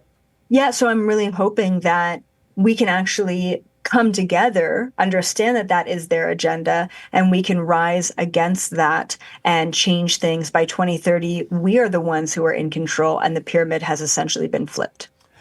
There's just so much going on, and it's so brazen what they're doing, to the point where it's like, at some point, people have to rise up. Mm-hmm. And I know people are afraid to lose their jobs. People are afraid to lose their homes. I totally get it. And it's going to be an interesting time. What's happening in Australia is absolutely horrifying. Things that are happening in Canada are horrifying. Things that the United States is doing to the rest of the world, horrifying. Things that Israel's doing in Gaza, horrifying. It's just horrifying. Sam, if she had a +1 to go to the Galactic Federation, would I go? I don't know, bro. You don't think you could handle it? You don't think you could behave? My little head can handle that. Fucking be walking around like dark crystals, being like, what is that? Right? Just like, I think it would be so crazy. I'd want to see that. Johnny will go if you get a +1. Yeah. I need some tech guy with you. Johnny will go. Oh, he'll fix everything. All the cameras, I'm not everything. against it. Will I be able to get back to my kids? That's my whole thing. If I'm trapped there and I got to do paperwork all day. Wait, so in your head, you get a job there? No, I just got to fill out paperwork to get in and get out. Oh, you're thinking like your experience. You're thinking like the waiting room in Beetlejuice is what you're thinking. Like you that. pull a I don't number, know, dude. And you're there for 1,000 I don't know, years. man. I'm a simple man. I like to have deep conversations, but I'm a simple man. I don't want to do too much. I just want to chill out with my kids. I don't know if I could go to another dimension. I'd be very nervous. Wouldn't you, dude? Absolutely, yeah. But I mean, are you built for that? If she was the person but she's taking an you, 8-foot gray, bro. Right, but You're I trust her to sort it out, bring us back. Oh, you're gonna speak kindly of her. He's with me. Yeah, you're her date. Leave him alone. Yeah, you're like her date. Well, I mean, she's not gonna. No probing I just don't his think butt. she's gonna take me there and leave me. I mean, hopefully not. Yeah, the only probing. She's the only one that's. Have you watch every movie? The kid always gets separated from the parent at some point. It'd be your own Home Alone. You'll be running around, fucking intergalactic thing, doing a lot of this with aliens behind you. Yeah, all over the place. Johnny's getting very serious right now. No, Johnny. I'm pondering it. I'm taking it seriously. You're pondering. I respect that, Johnny, because it's a serious conversation. But I find it just interesting. And I do believe we do come out. My buddy said this the other day, whether this all happens in our lifetime, I don't know. The last thing I must say is like, I said this, they've been taking their shots and it's not working. I really do believe they overplayed their hand for COVID. I really do believe they overplayed their hand. I mean, dude, we are watching them. Everyone's going, they're going to try to do swine flu. And everyone's like, oh, you got Mitt Romney on this swine flu. Yeah. It's like everywhere. It's my God, we're people going to die. And everyone's like, heard it. Get out of here. Nobody believes you. And then you just look at all these old guards dying. All the old guard disappearing. Who knows what's going on with the royal family? They seem completely out of whack. The WHO tried to pass a treaty. Everyone's like, "Go fuck yourself." None of it worked. It just seems like little things can happen, but bigger things. They're really struggling, and it's all being outed. And it's like, again, it's like you got these big. It's like people talk about Canada. The electoral process in Canada is very weird. It basically Toronto and Ontario decide who gets elected before everyone else even votes, right? It's like once that's done, it's like we know who the president is, so why does the rest of the country vote? And that's why I get into, why I'm pro-electoral college if done correctly. Johnny, what's your thoughts on this? Done correctly in America is like it's meant to give these smaller states a little say, because do you want New York, LA, Chicago deciding politics for America?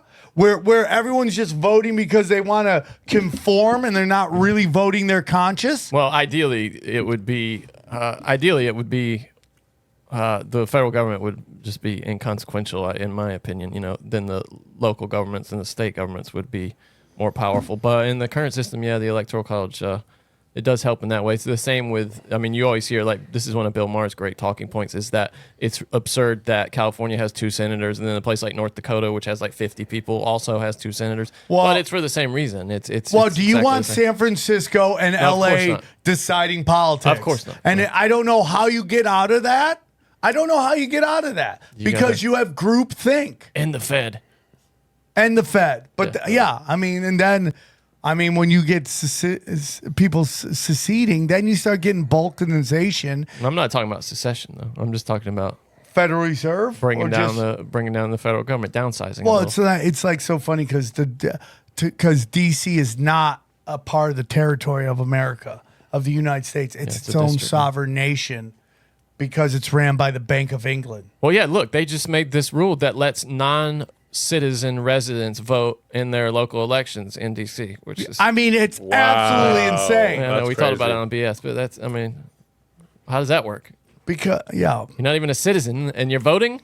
What are we talking about? What was that one shaman that was like, the people of the nation make the rules, but the people are retarded. It was like no, I've never heard that. You never heard that? No, I gotta get it. It's the funniest thing. I might follow him. It's I might buy an audio funny. book or something. Well, he's the guy from that one cult show that was on Netflix where they move into that area. Oh yeah. Where they wear orange, and they started busing in homeless people to change the votes of the city. Yeah. He's the guy. He says what is it. his name? But the people are retarded. Anyways.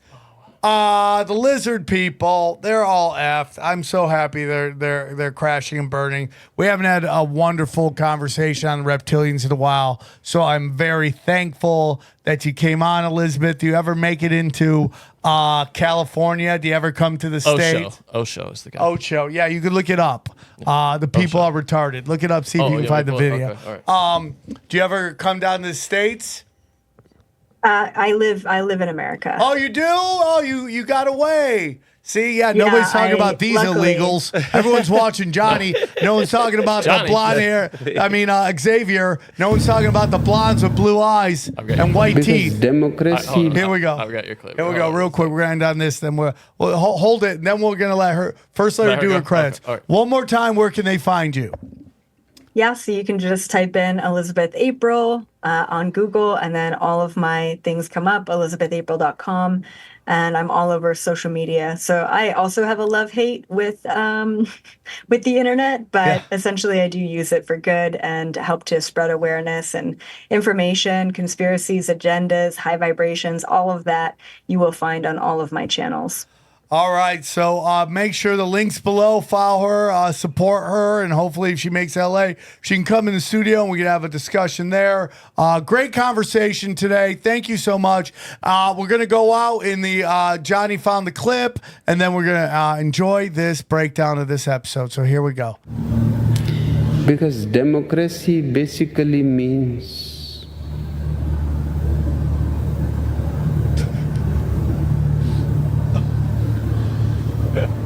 government by the people, of the people, for the people. But the people are retarded. That's so funny, dude. Memorial Day is meant. Okay, dude. All right. That's so funny. That bro. was so great. Johnny, thoughts on the show? Loved it. Banger. Come on, we can't say that. She's a medium. Barely know her. Actually. She was great. That was great. It's a fun conversation. I'm open-minded to it all, guys. I'm open-minded to it all. Me too. Yeah, and I like that idea. I mean, of a wider world. I do have a problem with reincarnation. That's the one thing I'm not a big fan. Johnny, because you don't want to come back and be a nerd dork again? Is that what it is? I'll tell you, if you really want to know, the thing that bugs me, do you really want to know? I do, Johnny. I want to have my memories of this. I don't like the idea of going on to something else and not remembering it, and not my family just lost to time, like I never get to see them again. Johnny, but there's this whole theory you run with the same people. Right, but if you don't know it, it's pointless. If you have no memory of them. Johnny, they say when you die, you look down at your body, you don't even care, you just move on. The body, I have no problem. They say that's in the Christian tradition too, that the body's, Wait, Johnny, you shed the body, but if I don't have a memory of my family, then why will you care? Because you won't even know you're not. Yeah, but I don't like that. I mean, I want to. Are you okay with this idea that you will have no memory of your children, your daughters? But look, but no, Johnny, answer that. I know, but wait, that does it trouble you? Well, I've asked Sam has that a joke. before, and they go, you just go to a higher form of reality. And Sam has a kind of joke about this. He says you meet people in other dimensions, Yes. and you know when it's that used to be so Johnny, and so. yeah. And that's enough for you. Just there's my daughter. Maybe in this dimension she'll be my teacher or something. I don't like that. Yeah. Not for that. No. I don't. Maybe you get along. Maybe you don't get along. Maybe you run together in packs, Johnny. I like the Christian idea that we all go on together and explore. Well, you want to hold hands? Well, yeah. I mean, it's better than coming back as a turnip or something. Of course it is. Well, she says you choose. Yeah, I just don't. You're like, hey, man, I want to come back as an MMA fighter. Yeah, I want to come back and just be the exact same person, but with all my memories from the past Xavier's life. going to come back as a fucking chola. As a That's what he's citizen. gonna come back. As a resident. He's going to come back as a citizen. So that means you picked to be illegal. They're like, what do you want to do? He's like, let me be illegal with bad knees. Maybe it's like the NFL draft. So maybe it's like the NBA draft, where you get to pick in a certain band, like the lottery. And they put all the balls in a spinny thing, and then you pull out a ball. Yeah. So you get to pick, but not really. I think it's interesting. Okay. What if the Federation hit up Tinfoil Hat and said, you guys have 3 invitations to come? Are we going? You're not going with us, Sam? I'm in. Bro. I'm in now. I don't know, bro. I mean, yeah, I would go. Johnny, you would go. You would just get on there and you'd know. She's talking about astral travel. You don't even go anywhere. You just get on your couch and take a nap. Right, and then I go, no probings. Is that a deal? No probings? Yeah. Why would you start that policy now? No probings, dude. No getting my butt probed. Okay. I mean, if you want to change your policy on probing this late in life, I know, I dude. This is an exit, brother. All the time. Never the other way. I don't want to hear about any of it. Okay. So I find it interesting. The different alien races is interesting to me. I'm not against it. I'm open-minded to it, and but it just gets. It's just maybe it's a concept beyond our understanding. What do you think about her take on? Because you love to scare the shit out of everybody by saying that you can't go to your relatives in the light. I was very happy to hear her say that the light is a friendly thing. Well, that's her. Yeah. Are you still doubtful of that though? I'm open-minded to all of it. You doubt that though. So Johnny, you're going to go right into the light. I'm just going to yell, I want to go back to the good place. Bring me back to home. I don't want to Yeah, go but back. see, now what I think home might be, possibly, is going back to the central consciousness where you're indistinct from everything. Do you know what I'm saying? Like go back to but source. that's a higher level of consciousness. Right, but then you have no identity in that place. You're Johnny, just, you're bringing your 3D bullshit to a 9D place. Do you want to be a cell in a greater thing, though? Yeah, but Johnny, there's a reason why it's a higher vibration, Johnny, because it's better. This guy, And I'm kind of with Sam. I mean, if heaven, you're crazy. You're like, this higher vibrational stuff sucks. No, I think that's the trick, is that it's higher vibrational. I think the purpose of all of this is to what would you say, crystallize into an identity, a consciousness, have sentience, and it's regression, it's devolution to go back to a place where you're. I think you're talking amorphous. out of your butt. No. I think I'm exactly right. Johnny, you're talking out of your butt. For sure. he said for sure. I don't even understand what you're saying right now. I'm just I'm in line with the biblical interpretation. That's okay. I'm not against it. I mean, I'm open-minded to it all. That's all I can say. I'm open-minded to all of it. But Just don't be so open-minded your brain falls out. Johnny, please stop. Please stop with your negative nanny, okay? I'm just not into it. But it's interesting to talk about reptilians because there's a lot of people, whether it's her having discussions about astral projection and learning about the reptilians and remote viewing this shit. And then there's a lot of people in the spiritual world are talking about this. I like that she's creeping on people. Yeah, creeping. I mean, can a girl who looks like that creep? Yeah, you wouldn't Are you mind. allowed to creep? You wouldn't mind. Are you like, hey, lady, staring through my window, come inside? Yeah, You're you more wouldn't here. mind. Do you want a set of keys? You can come in any time. I don't think she knows what the word creeping means. I think she knows what the word creep Yeah, is. but she knows what it means. Yeah, but she doesn't know. Like, she never had that feeling when you get that look and you're like, oh, I'm being a creep. I was like, I don't think she's ever really creeped. Yeah, I don't. Again, there's my theory that women can't say anything, can't be too kinky, right? That's my theory, right? Yeah. Guys have to slow roll it out. Women are just anything like, yeah, let's go. Okay, bang. Let's do it. You're in the what? Let's go. Bang, bang. Bang, bang. And the Globetrotters lost to Michigan State in 2001. It snapped like a 1,300 game winning streak. Yeah, but they're taking on a real team. That's why. Yeah, well, no, What but was they the had won score, by the 1,300 way? games. I can't remember, but they lost to Michigan State. I can't believe they would take on Michigan State. That's crazy to me. They do that a lot, but they'd won 1,300. They hadn't lost to a collegiate team in like forever and ever. They play college teams in the preseason, and they win because they're grown-ass men taking on 19-year-olds. But And they were all great in college too. And then they just there's two Globetrotter teams. There's the one that plays the plays generals like and- midgets and shit. Yeah, and like dribbles the ball on their head and stuff. And then there's like, the competitive team. I believe, yeah. Yeah. Yeah, dude, crazy. Back when that was cool. Now you just think about the kids have too much information and they just nothing's interesting.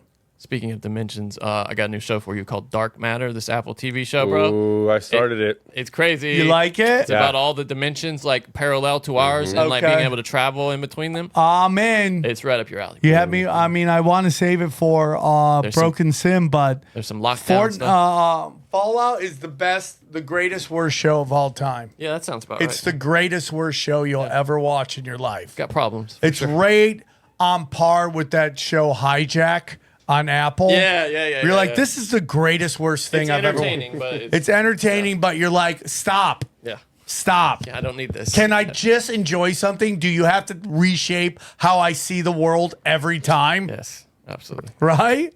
I mean, it's like unbelievable, dude. Yeah, I thought that was a great show, dude. I really enjoyed it. I thought it was fun when I saw Reptilians. I thought like, okay, let's go, dog. Let's go. So, yeah, dude, let's get into the website. Again, go to SamTripoli.com. Check out my dates. Costa Mesa tonight. We have fun. What happened to that band? Fun? I don't know, fun. dude. They They're were just. great. They had some bangers, dude. I don't Several. know, man. You're totally right. They just. Sitting in Brooklyn, just waiting for something to happen. I just maybe Remember that he song? hit puberty and he can't sing like No, that I anymore. think they split up. I think one of the guys was that guy.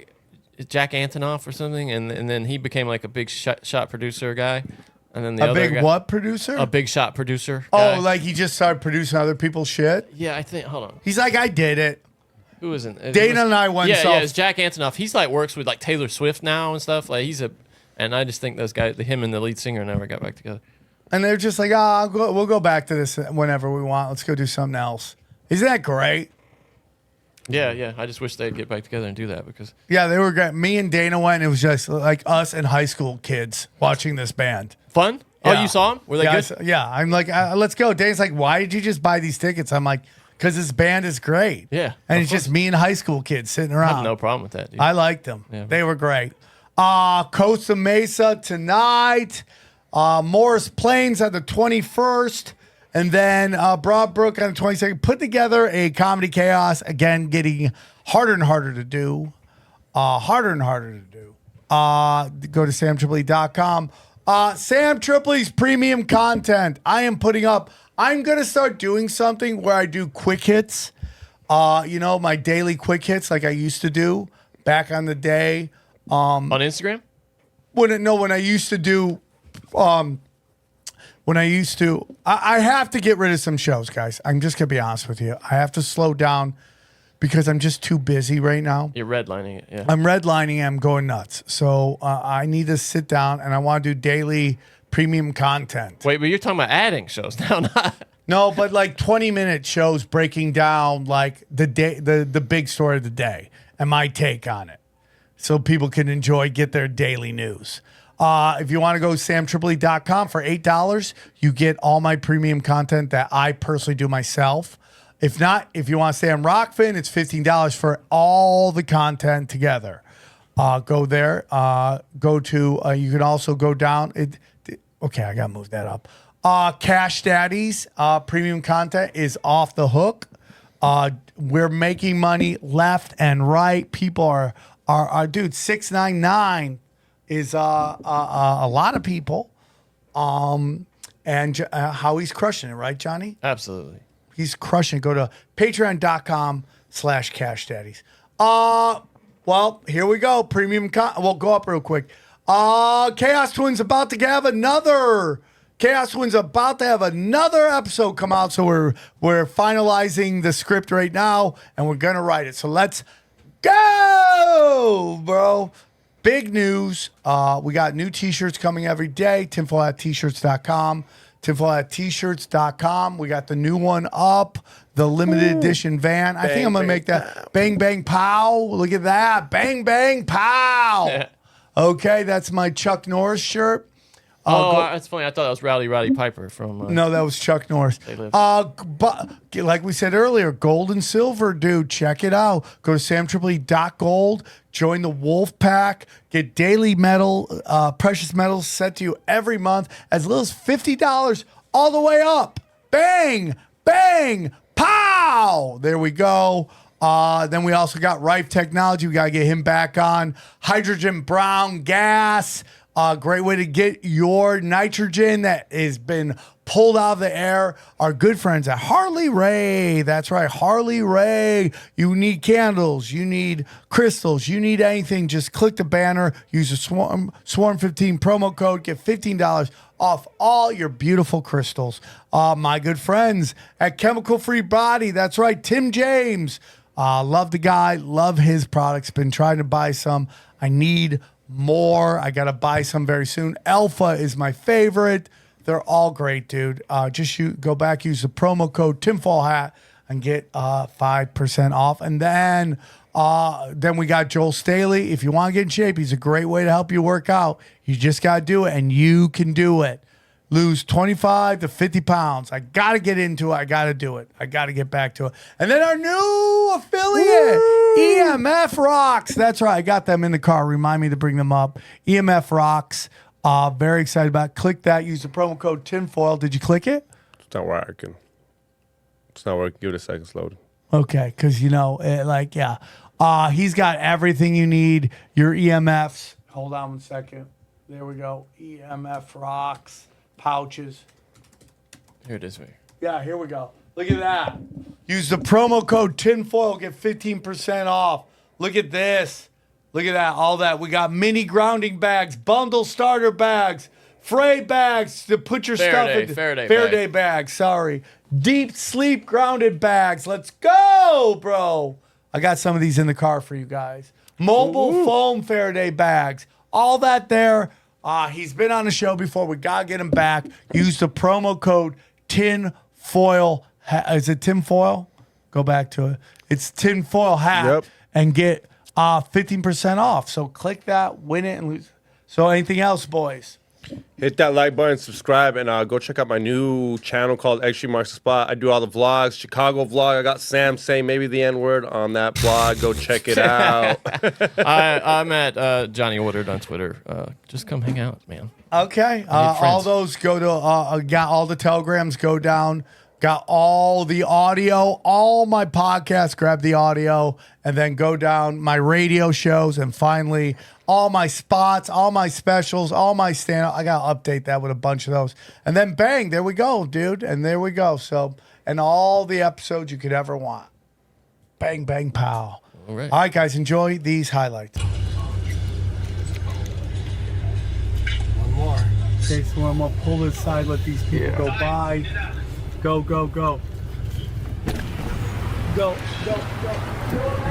Okay. Okay, then. This car is not working. Get some speed.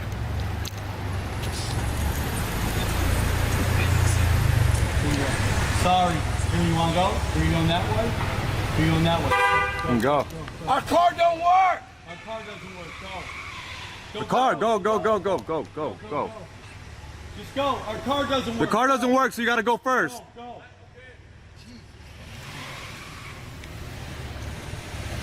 Of course, now it's a fucking parade. No, he's gotta go there.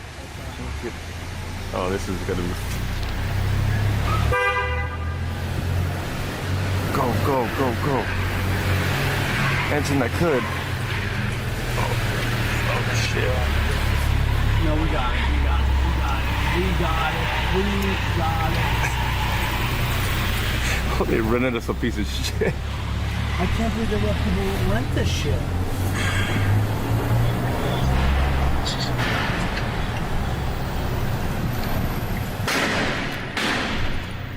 Thank God we came back, right? This guy's like, oh my God, the spikes. What am I going to do? Drive, fuckhead. Remember, this is the guy that...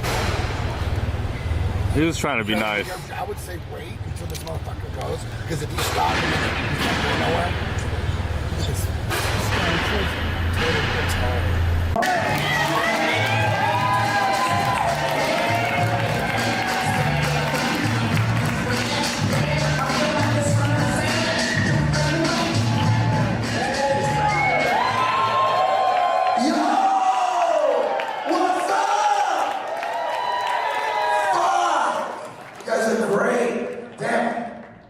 Green room activities.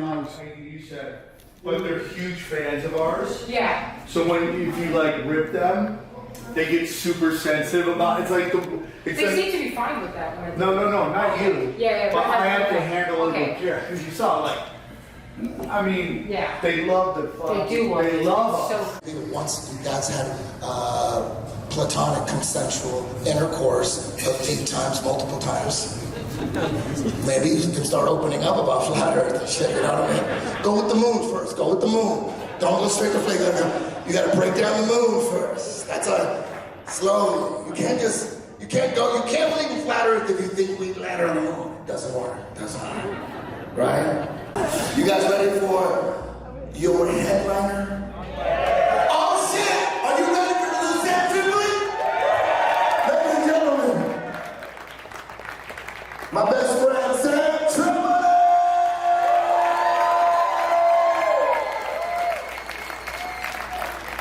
Get over it, hey, come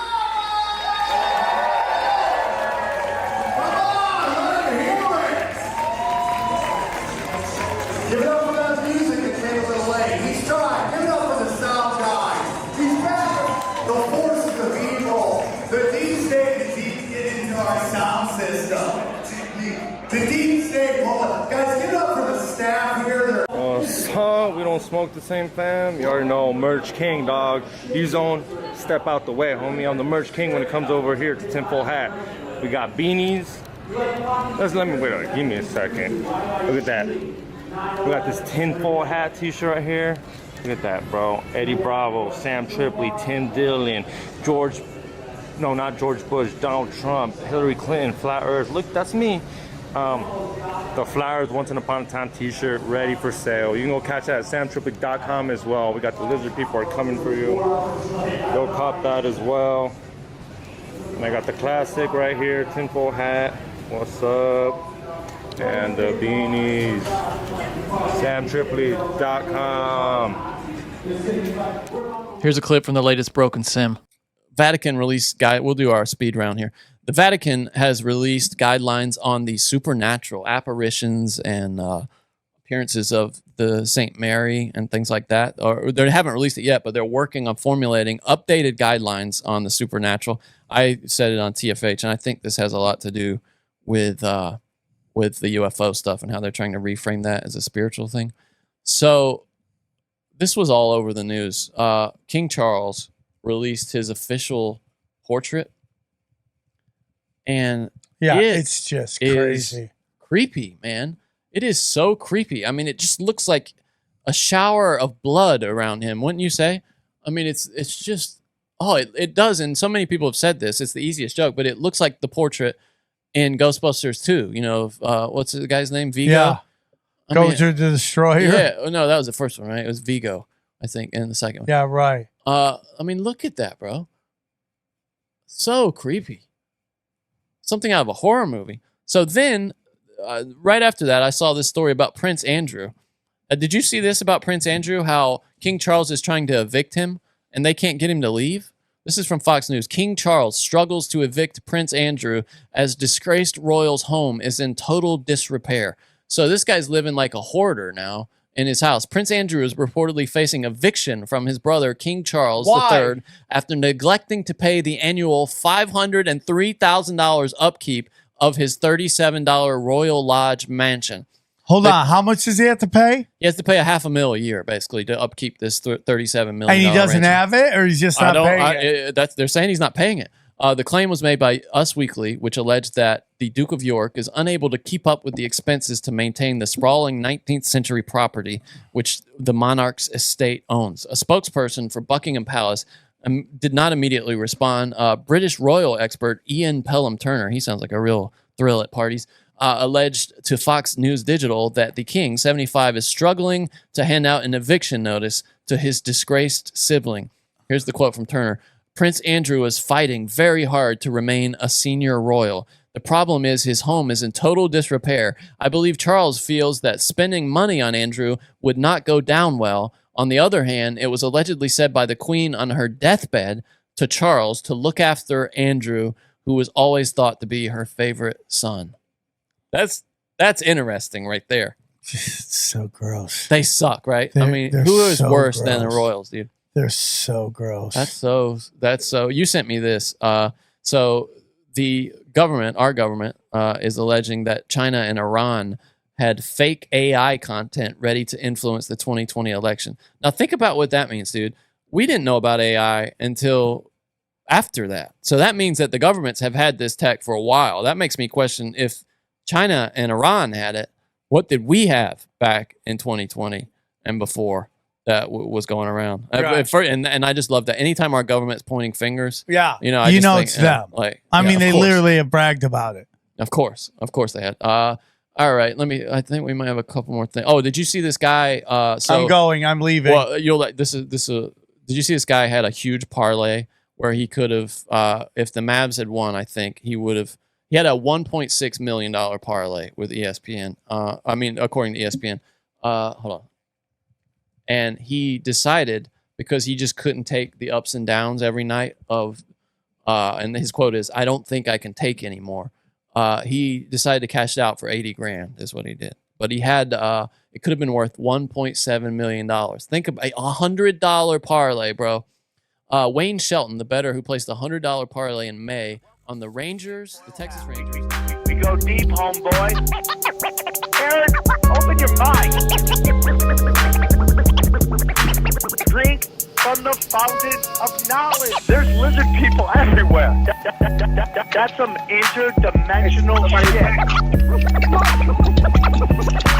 Wake up, Aaron.